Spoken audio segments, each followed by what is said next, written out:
பிரியர்கள் அனைவருக்கும் வணக்கம். நீங்கள் பார்த்துட்டு இருக்கிறது ஃபுட்டி தமிழா சேனல். நான் உங்கள் உமா முருகேசன். இன்றைக்கி நம்ம இந்த வீடியோவில் என்ன செய்ய போகிறோம் அப்படின்னு பார்த்தீங்கன்னா, விநாயகர் சதுர்த்தி வந்தாவே நிறைய விதமான கொழுக்கட்டைகள் செய்வாங்க.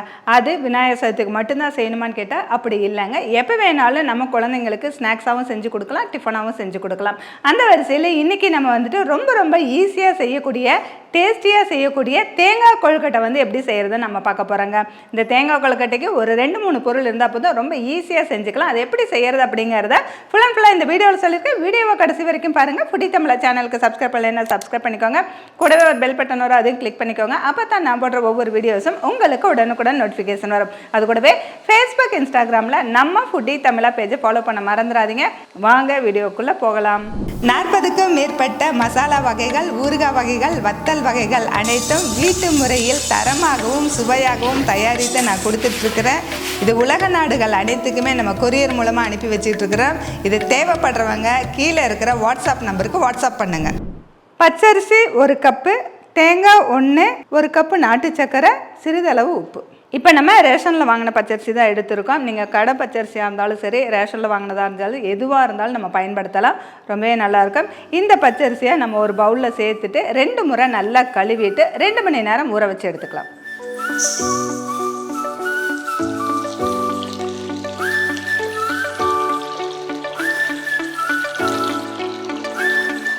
அரிசியெல்லாம் நல்லா கழுவிட்டு தண்ணி ஊற்றி வச்சுருக்கோம். இது அப்படியே ஊறட்டும். அடுத்ததாக நம்ம எடுத்து வச்சுருக்கிற தேங்காயை உடச்சி திருவி எடுத்துக்கலாம். தேங்காய் வந்து நம்ம திருவி எடுத்தாச்சுங்க.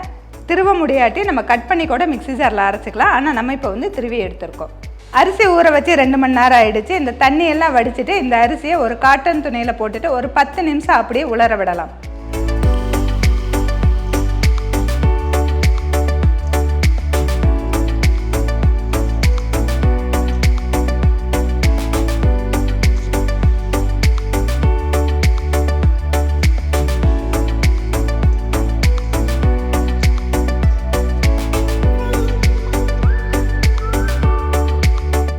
நம்ம காய வச்ச இந்த அரிசி வந்து உணர்ந்துருச்சுங்க. ரொம்ப காயக்கூடாது, ஈரம் இருக்கணும். அந்த மாதிரி தான் பாருங்கள். இந்த மாதிரி இருந்தால் போதும். இந்த அரிசியை வந்து மிக்ஸி ஜாரில் போட்டு ரவை பதத்துக்கு அரைச்சி எடுத்துக்கலாம்.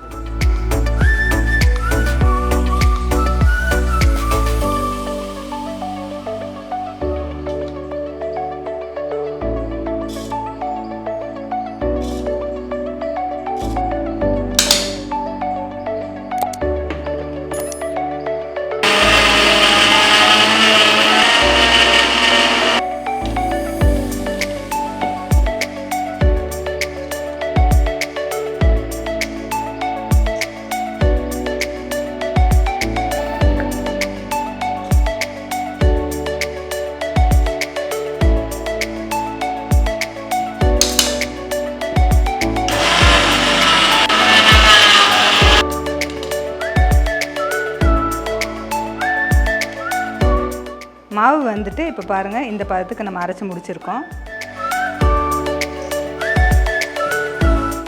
மாவு வந்து ஈரமாக தான் இருக்கும். இந்த மாவில் நம்ம துருவி வச்சுருக்கிற தேங்காயும் சேர்த்துட்டு கொஞ்சமாக ஒரு 1/4 டீஸ்பூன் அல்லது 1/2 டீஸ்பூன் உப்பு சேர்த்துக்கலாம். ரொம்ப உப்பு அதிகமாக தெரியக்கூடாது, லைட்டாக மட்டும் உப்பு சேர்த்துக்கலாம். 1/4 டீஸ்பூன் உப்பு சேர்த்தியாச்சு. நம்ம துருவி வச்சுருக்க தேங்காயும் இதில் சேர்த்துக்கலாம். இந்த 2 ஒன்றா சேர்த்து நல்லா பிசைஞ்சிக்கலாம்.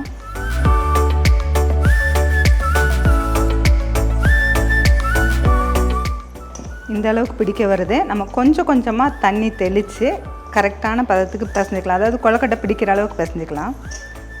தண்ணி வந்து அதிகமாக சேர்த்துடக்கூடாது, கொஞ்சமாக தெளித்து மட்டும் பிசைஞ்சிக்கலாம்.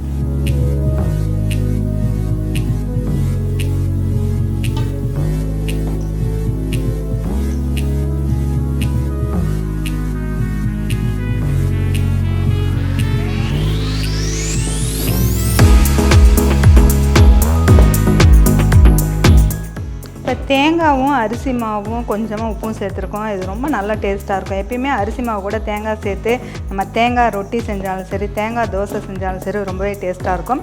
அந்த மாதிரி இந்த தேங்காய் கொழுக்கட்டையும் ரொம்ப டேஸ்டியாக இருக்குங்க. இது பாருங்கள், இப்படி மாவு பிசைஞ்சாச்சு. இது நம்ம எந்த ஷேப்பில் வேணாலும் நம்ம பிடிச்சி வைக்கலாம். கொழுக்கட்டை ரவுண்டாவோ இல்லை ஓவல் ஷேப்பில் எது வேணாலும் நம்ம இப்போ பிடிச்சி நம்ம கொழுக்கட்டையை ஆவியில் வேக வச்சுக்கலாம்.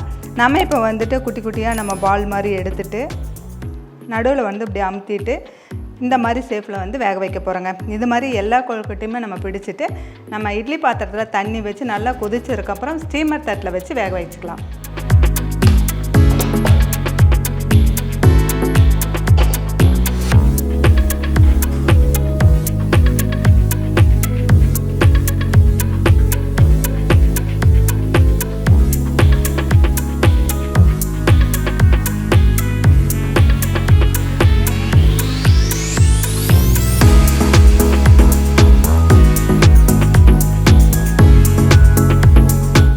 தண்ணி கொதிச்சிருச்சு. நம்ம ஸ்டீமர் தட்டில் வச்ச கொழுக்கட்டையில் வந்து வச்சிடலாம். ஒரு 7-8 நிமிஷம் நல்லா வேகட்டும், அதுக்கப்புறமா எடுத்துக்கலாம்.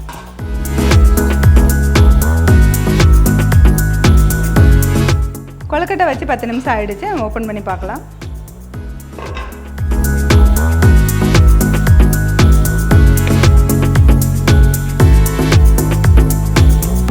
இப்போ நம்ம ஒரு தடவை எடுத்துட்டோம். அடுத்த தடவை நம்ம பிடிச்சி வச்சுருக்க கொழுக்கட்டையும் நம்ம இந்த மாதிரி அடுக்கிட்டு வேக வச்சுக்கலாம்.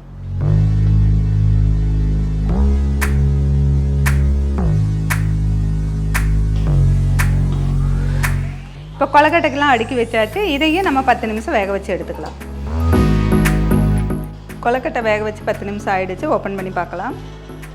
நம்ம இதை அடுப்பு ஆஃப் பண்ணிவிட்டு அதுக்கப்புறமா எடுத்துக்கலாம். கொஞ்சம் ஸ்டீமெல்லாம் அடங்கினோடனே நம்ம இப்படி எடுத்துக்கலாம்.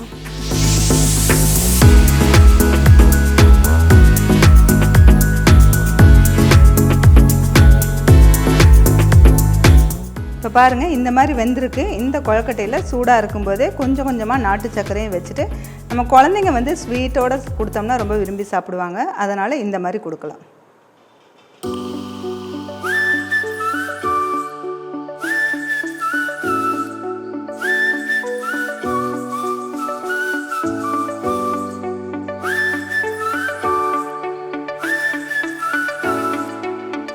கொழுக்கட்டை சூடாக இருக்கும்போதே நம்ம இந்த நாட்டு சர்க்கரையை வச்சிட்டோம்னா அது நல்லா மெல்ட் ஆகி ஒட்டிக்கும். குழந்தைங்க சாப்பிடும்போது ரொம்பவே டேஸ்டியாக இருக்கும்.